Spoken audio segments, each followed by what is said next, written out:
Hello, my name is Jesus. I am a student of Escuela Normal número 4 de Nezahualcóyotl in the Bachelor of Teaching and Learning English in Secondary Schools. So today I'm going to talk about my fourth intergroup forum.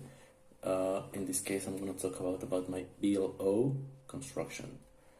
I'm going to start by giving you an introduction of what is this about.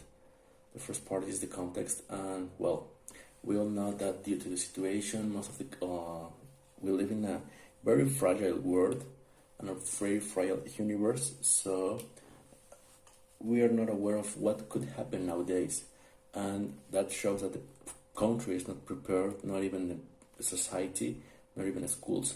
That's why an alternative measure had to be taken into account in order to maintain our reality intact. In this case, our educational system suffered damages, so the resources we had to take into account to implement into the classes in order to keep control of the syllabus and to finish the scholar year had to be modified. So in this case, I'm going to be talking about technology and how that technology was implemented into virtual classrooms in order to access to the information and give priority to the students that were continuing maybe secondary school, high schools, or even universities. So, well, we all know that technology give us or provide us with a huge variety of information, and sometimes that information is way too much that we cannot manage it, and we cannot read or learn everything from it. And also it creates disinformation that makes us create the idea of what is real and what is not real, what is functional and what is not.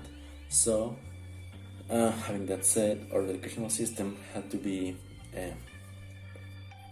modified in order to create different situations. The aim of this VLO is to create a deductive learning. So this means that the aim of this object is to straight and to focus on the student needs. So based on their metacognitions processes, they are going to develop skills in order to move their knowledge around them. That's why that is going to be made by how they manage the information and how well they know each other. So, well, having that said, that's my brief introduction of the topic. I'm going to move around about the planification of the VLO. So, well, a VLO stands for Virtual Learning Object, and that was created in order to promote virtual education.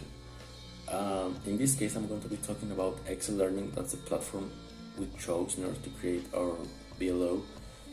That is composed with a huge variety of instruments. Excel Learning is an open code web page where you can create a website with knowing or with a lack of knowing of internet or programmation. You can add images, you can add videos, you can add audios and whatever you want, based on simple and interactive and deductive things that you can apply as a teacher. Furthermore, the interaction can be modified in order to make it in pair works, individually, group classrooms, or whatever you want. This is very important in this VLO because the categories and dynamism it has proves that education can be made or can be driven through internet or through virtual pages. Another important thing is that this VLO can be used with or without internet. So any student, let's say that they don't have the resources in order to connect to a cell phone or a computer, they can download it or they can use it without internet. That's a very interesting thing, and it's recyclable. This means that you can modify it once you finish with it, or if you don't like something, you can modify it and other people can reach those modifications.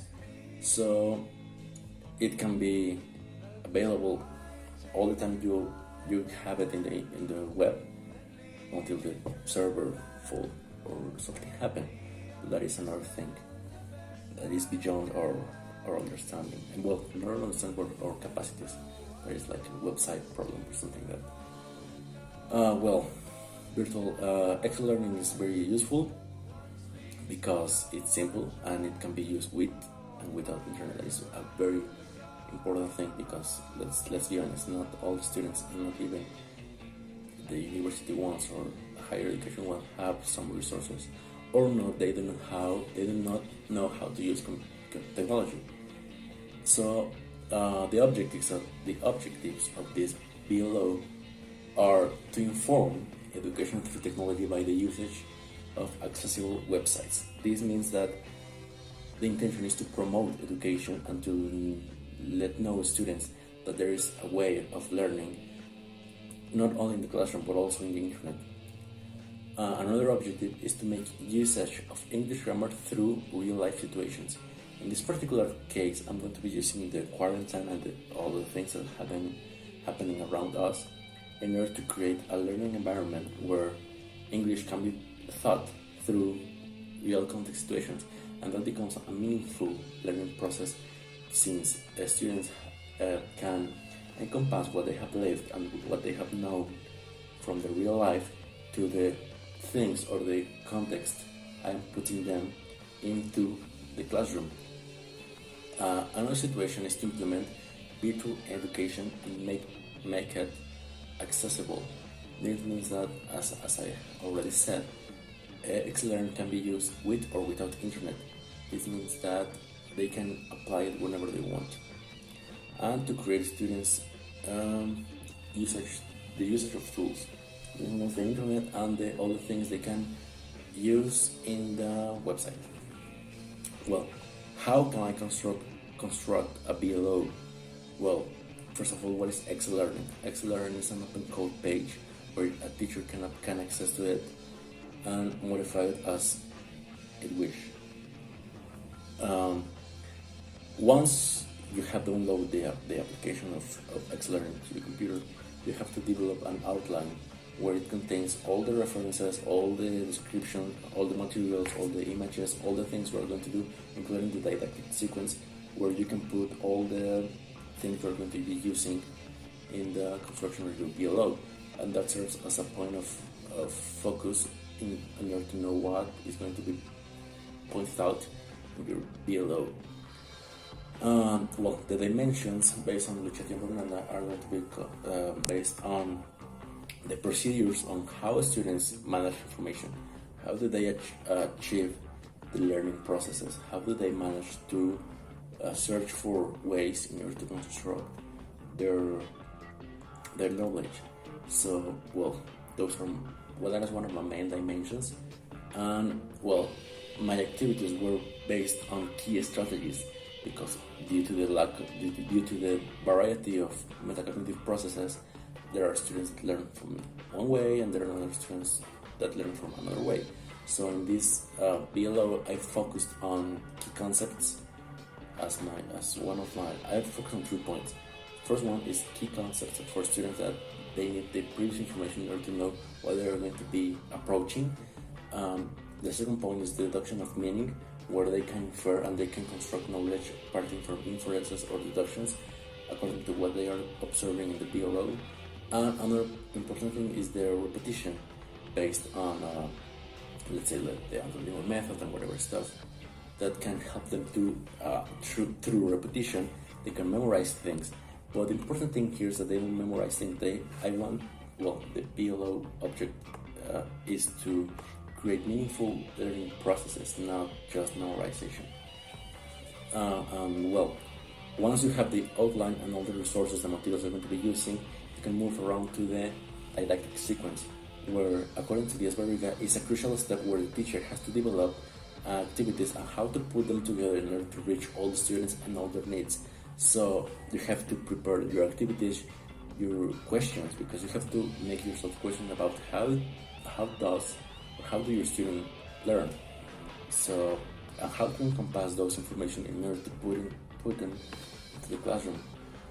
In this particular case, I made the structure follow step by step, so students cannot get lost in the process of moving around the platform Well, the evaluation is going to be based on formative or summative evaluation based on constructivism, and it means that in each step of the platform they're going to be making an activity, and each activity has a grade. Let's say the first activity has a 2-point value, the second one a 3rd point, the third one 2 points, and the fourth one has 3 points. So that's just an example. And that's the summative evaluation. At the end of the class, the platform is going to show me who made activities and which was the evaluation they achieved. And also the last activity is based on co-evaluation, where students have to make an activity and they have to check another classmate activity, so they can interact, they can say comments each other, so they can evaluate themselves and evaluate whatever they are doing.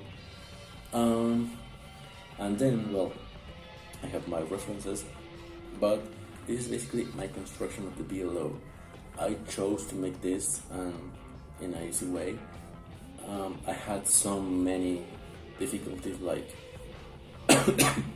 the uses of technology, how to move around a platform and make it dynamic, because that was very hard to put colors and all the things that can catch the students' attention. That was hard for me. What my strengths were, well, at the end I had to make a full analysis. So, well, my weaknesses were those. My strengths were, well, that intuitive process of knowing how to do things in the computer and how to read the things. Well, good. I think I have a good domain of the language, even though I commit some mistakes grammatically or speaking or talking about my speaking. Well, my opportunities are that I can make a bigger immersion on technology, so that can broaden my mind in order to make the usage of technology, make it more didactic or more dynamic, in order to create better learning environments for my students. And well, the problems I had or the interference were, like, while having the time in the computer, I got distracted, I got interferences. Well, I have to say I'm a procrastinator. That was hard. And to make the website attractive, that was one of the most difficult points to point out. And well, that's it. Thank you very much, and I hope you like it.